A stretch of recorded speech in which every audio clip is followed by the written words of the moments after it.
ಹಾಗೂ ಡಿಸಿಎಂ ಮೇಲೆ ರಮೇಶ್ ಕುಮಾರ್ ಮುನಿಸಿಕೊಂಡಿದ್ದಾರೆ.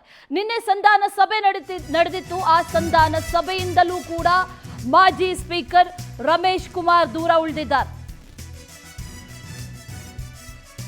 ನಿನ್ನೆ ನಡೆದಂತ ಸಂಧಾನ ಸಭೆಯಿಂದಲೂ ದೂರ ಸಿಎಂ ಆಹ್ವಾನಿಸಿದ್ರೂ ಕೂಡ ಸಭೆಗೆ ಬಂದಿಲ್ಲ ರಮೇಶ್ ಕುಮಾರ್.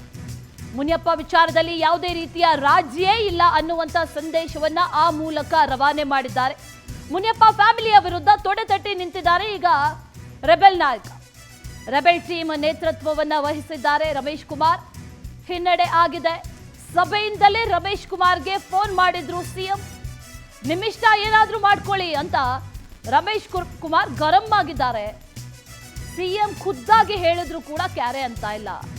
ತಮ್ಮ ಅಭಿಪ್ರಾಯಕ್ಕೆ ಮನ್ನಣೆ ನೀಡದಿದ್ದಕ್ಕೆ ಈಗ ತಮ್ಮ ಕೋಪ ತಾಪಗಳನ್ನ ಅಸಮಾಧಾನಗಳನ್ನ ವ್ಯಕ್ತಪಡಿಸ್ತಾ ಇದ್ದಾರೆ. ನಿಮ್ಮಿಷ್ಟ ಏನಾದ್ರೂ ಮಾಡ್ಕೊಳ್ಳಿ ಅನ್ನುವಂತ ಮಾತನ್ನ ಹೇಳಿ ಗರಂ ಆಗಿದ್ದಾರೆ ರಮೇಶ್ ಕುಮಾರ್ ಅನ್ನುವಂಥದ್ದನ್ನ ಹೇಳಲಾಗ್ತಾ ಇದೆ. ಸಭೆ ನಡೀತಾ ಇತ್ತು, ಸಂಧಾನ ಸಭೆ, ಅಲ್ಲಿಂದಲೇ ಫೋನ್ ಮಾಡಿದ್ದಾರೆ ಸಿಎಂ. ಆದರೆ ಫೋನ್ ಮಾಡಿದ್ರೂ ಕೂಡ ಯಾವುದೇ ರೀತಿಯ ರೆಸ್ಪಾನ್ಸ್ ಇಲ್ಲ. ಸಂಧಾನ ಸಭೆಗೂ ಕೂಡ ಅಬ್ಸೆಂಟ್ ಆಗುವ ಮೂಲಕ ತಮ್ಮಲ್ಲಿರುವಂತಹ ಮುನಿಸು ಎಷ್ಟರ ಮಟ್ಟಿಗೆ ಇದೆ ಅನ್ನುವಂಥ ನಿಟ್ಟಿನಲ್ಲೂ ಕೂಡ ತೋರಿಸ್ಕೊಂಡಿದ್ದಾರೆ. ಅದರ ಜೊತೆಯಲ್ಲಿ ಯಾವುದೇ ಸಂಧಾನ ಸಭೆಗಳಿಗೂ ಕೂಡ ಬಗ್ಗೋದಿಲ್ಲ, ರಾಜಿ ಆಗುವಂಥ ಪ್ರಶ್ನೆಯೇ ಇಲ್ಲ ಅನ್ನುವಂಥ ನಿಟ್ಟಿನಲ್ಲೂ ಕೂಡ ಸಂದೇಶವನ್ನು ರವಾನೆ ಮಾಡಿದ್ದಾರೆ. ಈಗ ರಮೇಶ್ ಕುಮಾರ್ ಏನಾಗುತ್ತೆ ಕೋಲಾರದ ವಿಚಾರ ಅನ್ನೋದೇ ಈಗ ಇರುವಂಥ ಒಂದಷ್ಟು ಸಸ್ಪೆನ್ಸ್. ಆದರೆ ಇಬ್ಬರನ್ನು ಬಿಟ್ಟು, ಎರಡೂ ಬಣಗಳನ್ನ ಬಿಟ್ಟು ಮೂರನೇ ಅಭ್ಯರ್ಥಿಗೆ, ನ್ಯೂಟ್ರಲ್ ಆಗಿರುವಂತಹ ಅಭ್ಯರ್ಥಿಗೆ, ಅತ್ತ ಕಡೆನೂ ಅಲ್ಲ ಇತ್ತ ಕಡೆನೂ ಅಲ್ಲ ಇರುವಂಥ ಅಭ್ಯರ್ಥಿಗೆ ನೀಡುವಂಥದ್ರ ಬಗ್ಗೆ ಒಂದಷ್ಟು ಚಿಂತನೆಗಳು, ಚರ್ಚೆಗಳು, ಸಲಹೆಗಳು ಈ ಸಂಧಾನ ಸಭೆಯಲ್ಲೂ ಕೂಡ ವ್ಯಕ್ತ ಆಗಿದೆ. ಇತ್ತ ಕಡೆಯಲ್ಲಿ ರಮೇಶ್ ಕುಮಾರ್ ಕೂಡ ಶಾಸಕರನ್ನ ಒಳಗೊಂಡಂತೆ ರಾಜೀನಾಮೆಯ ಬೆದರಿಕೆಯನ್ನು ಕೂಡ ಹಾಕಿರೋದ್ರಿಂದ ಪಕ್ಷಕ್ಕೆ ಯಾವುದೇ ರೀತಿಯ ಡ್ಯಾಮೇಜ್ ಆಗಬಾರ್ದು ಅನ್ನುವಂಥ ನಿಟ್ಟಿನಲ್ಲಿ ಸಾಕಷ್ಟು ಎಚ್ಚರಿಕೆಯನ್ನ ಕಾಂಗ್ರೆಸ್ ಕೂಡ ವಹಿಸ್ತಾ ಇದೆ. ಅತ್ತ ಕಡೆಯಲ್ಲಿ ಚಿಕ್ಕಬೆದ್ದಣ್ಣ ಕೊಟ್ಟರೂ ಕೂಡ ಈಗ ರಮೇಶ್ ಕುಮಾರ್ ಮುನ್ಸ್ಕೊಂಡಿರೋದ್ರಿಂದ ಅದು ದೊಡ್ಡ ಮಟ್ಟಿಗೆ ಹೊಡೆತ ಕೊಡುವಂತ ಸಾಧ್ಯತೆ ಕೂಡ ಇರೋದ್ರಿಂದ ಈಗ ಇಬ್ಬರನ್ನು ತಣಿಸುವಂತ ನಿಟ್ಟಿನಲ್ಲಿ, ಇಬ್ಬರನ್ನು ಸಮಾಧಾನ ಪಡಿಸುವಂತ ನಿಟ್ಟಿನಲ್ಲಿ ಒಂದಷ್ಟು ಮಾತುಕತೆಗಳು ಕೂಡ ನಡೀತಾ ಇದೆ ಅನ್ನುವಂಥ ಮಾಹಿತಿ ಲಭ್ಯ ಆಗ್ತಾ ಇದೆ. ಈ ವಿಚಾರಕ್ಕೆ ಸಂಬಂಧಪಟ್ಟಂತೆ ಮತ್ತಷ್ಟು ಡೀಟೇಲ್ಸ್ ಅನ್ನ ನೀಡ್ತಾ ಹೋಗ್ತಾರೆ ನಮ್ಮ ಪ್ರತಿನಿಧಿ ಆನಂದ್. ನೇರ ಸಂಪರ್ಕದಲ್ಲಿ ಜಾಯಿನ್ ಆಗ್ತಾ ಇದ್ದಾರೆ.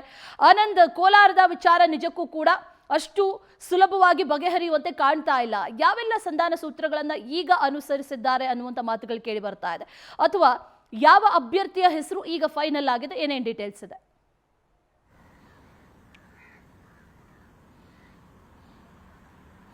ಅಶ್ವಿನಿ, ಪ್ರಮುಖವಾಗಿ ಕಳೆದ 2 ದಿನಗಳಿಂದಲೂ ಕೂಡ ಕೋಲಾರ ಟಿಕೆಟ್ ವಿಚಾರವಾಗಿ ಬಹಳಷ್ಟು ಸರ್ಕಸ್ ಅನ್ನ ಮಾಡಲಾಗ್ತಾ ಇರ್ತಕ್ಕಂಥದ್ದು. ರಮೇಶ್ ಕುಮಾರ್ ಅವರ ಟೀಮ್ ಏನಿದ್ದಾರೆ, ಈ ಕಡೆ ನಂಜೇಗೌಡ, ಕೊತ್ತೂರು ಮಂಜುನಾಥ್, ಹಾಗೆ ಸಚಿವ ಎಂಸಿ ಸುಧಾಕರ್, ಎಂಎಲ್ಸಿಗಳಾದಂತಹ ಅನಿಲ್ ಕುಮಾರ್, ನಜೀರ್ ಅಹಮದ್, ಇವರೆಲ್ಲರೂ ಕೂಡ ರಾಜೀನಾಮೆ ಕೊಡ್ತೀವಿ ಅನ್ನೋ ಒಂದು ಬೆದರಿಕೆಯನ್ನು ಹಾಕಿದ್ರು. ಜೊತೆಗೆ ರಾಜೀನಾಮೆ ಪತ್ರಗಳನ್ನ ಕೈಯಲ್ಲಿ ಇಟ್ಕೊಂಡು ಓಡಾಡ್ತಾ ಇದ್ರು. ಇದು ಸರ್ಕಾರಕ್ಕೆ ಒಂದು ರೀತಿ ಮುಜುಗರನು ಕೂಡ ಉಂಟಾಗಿರ್ತಕ್ಕಂಥದ್ದು. ಜೊತೆಗೆ ಕಾಂಗ್ರೆಸ್ ಪಕ್ಷಕ್ಕೆ ಕೋಲಾರದಲ್ಲಿ, ಅದರಲ್ಲೂ ಕೂಡ ಕೋಲಾರದಲ್ಲಿ ಗುಂಪುಗಾರಿಕೆ ಇರ್ತಕ್ಕಂಥದ್ದು ಪದೇ ಪದೇ ಸಾಬೀತಾಗ್ತಾ ಇರ್ತಕ್ಕಂಥದ್ದು. ಈ ಹಿನ್ನೆಲೆಯಲ್ಲಿ ನಿನ್ನೆ ಸಿಎಂ ಡಿಸಿಎಂ ಅವರು ಎರಡೂ ಬಣದ ನಾಯಕರನ್ನ ಕರೆದು ಸಂಧಾನ ಮಾಡತಕ್ಕಂಥ ಒಂದು ಪ್ರಯತ್ನವನ್ನ ಮಾಡಿದ್ದಾರೆ.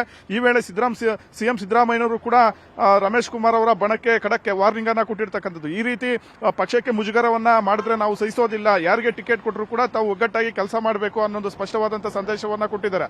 ಆದರೂ ಕೂಡ ಕೆಲವು ಕಾಂಗ್ರೆಸ್ ಕೋಲಾರದ ರೆಬೆಲ್ ನಾಯಕರೇನಿದ್ದಾರೆ, ಇವರು ತಮ್ಮ ಪಟ್ಟನ್ನ ಸಡಿಲ ಮಾಡ್ತಾ ಇಲ್ಲ. ಕೆಎಚ್ ಮುನಿಯಪ್ಪ ಅವರ ಹಳಿಯ ಚಿಕ್ಕಪೆದ್ದಣ್ಣ ಅಥವಾ ಅವರ ಫ್ಯಾಮಿಲಿಗೆ ಯಾರಿಗೂ ಕೂಡ ಟಿಕೆಟ್ ಕೊಡಬಾರ್ದು, ಅವರ ಫ್ಯಾಮಿಲಿ ಬಿಟ್ಟು ಬೇರೆ ಯಾರಿಗಾದ್ರೂ ಟಿಕೆಟ್ ಕೊಟ್ಟರೆ ನಾವೆಲ್ಲರೂ ಕೂಡ ಒಟ್ಟಾಗಿ ಕೆಲಸ ಮಾಡ್ತೀವಿ ಅನ್ನೋ ಮಾತನ್ನು ಹೇಳಿರ್ತಕ್ಕಂಥದ್ದು. ಹಾಗಾಗಿ ನಿನ್ನೆ ನಡೆದಂತ ಸಂಧಾನ ಸಭೆಯನ್ನು ಕೂಡ ಒಂದು ರೀತಿ ಫೇಲ್ಯೂರ್ ಆಗಿದೆ ಅಂತ ಹೇಳ್ಬೋದು. ಜೊತೆಗೆ ಸಿಎಂ ಸಿದ್ದರಾಮಯ್ಯನವರ ಒಂದು ಆಪ್ತ ವಲಯದಲ್ಲಿದ್ದಂತಹ ರಮೇಶ್ ಕುಮಾರ್ ಏನಿದ್ದಾರೆ, ಇವರು ಕೂಡ ನಿನ್ನೆ ಸಭೆಗೆ ಗೈರಾಗಿದ್ರು. ಖುದ್ದು ಸಿಎಂ ಅವರು ಆಹ್ವಾನ ಕೊಟ್ಟಿದ್ರು ಕೂಡ ನಿನ್ನೆ ಸಂಧಾನ ಸಭೆಗೆ ಹೋಗಲಿಲ್ಲ. ಜೊತೆಗೆ ಸಿಎಂ ಸಿದ್ದರಾಮಯ್ಯನವರು ಸಭೆಯಿಂದಲೇ ರಮೇಶ್ ಕುಮಾರ್ ಅವರಿಗೆ ದೂರವಾಣಿ ಕರೆಯನ್ನ ಮಾಡಿದ್ರು. ತಾವು ಯಾಕೆ ಸಭೆಗೆ ಬಂದಿಲ್ಲ ಅಂತ, ನಮ್ಮ ಮಾತಿಗೆ ಜೊತೆಗೆ ನಮ್ಮ ಅಭಿಪ್ರಾಯಕ್ಕೆ ಮನ್ನಣೆ ಕೊಟ್ಟಿಲ್ಲ ಅಂತ ಹೇಳಿದ್ರೆ ನಾವು ಯಾಕೆ ಬರಬೇಕು ಅನ್ನೋ ಮಾತನ್ನು ಕೂಡ ಹೇಳಿರ್ತಕ್ಕಂಥದ್ದು.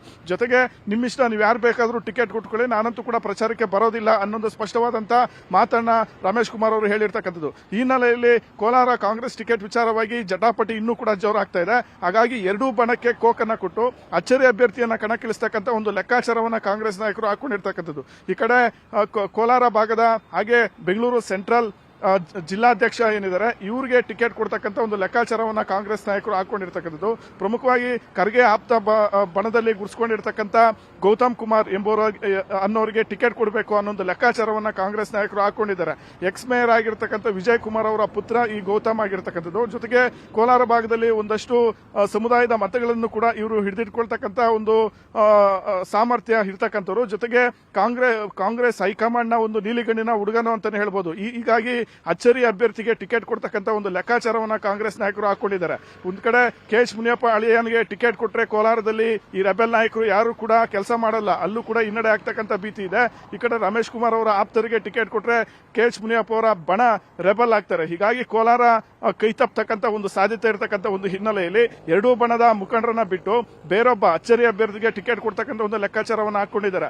ಈ ಮಧ್ಯೆ ರಾಜ್ಯಸಭೆ ಟಿಕೆಟ್ ವಂಚಿತರಾಗಿರ್ತಕ್ಕಂಥ ಎಲ್ ಹನುಮಂತಯ್ಯವರು ಕೂಡ ಬಹಳಷ್ಟು ಒಂದು ಲಾಬಿಯನ್ನ ಮಾಡ್ತಾ ಇರ್ತಕ್ಕಂಥದ್ದು. ಸದ್ಯ ಕೋಲಾರದ ಒಂದು ಪರಿಸ್ಥಿತಿ ಬೂದಿ ಮುಚ್ಚಿದ ಕೆಂಡದಂತಿದೆ ಅಂತಾನೆ ಹೇಳ್ಬೋದು.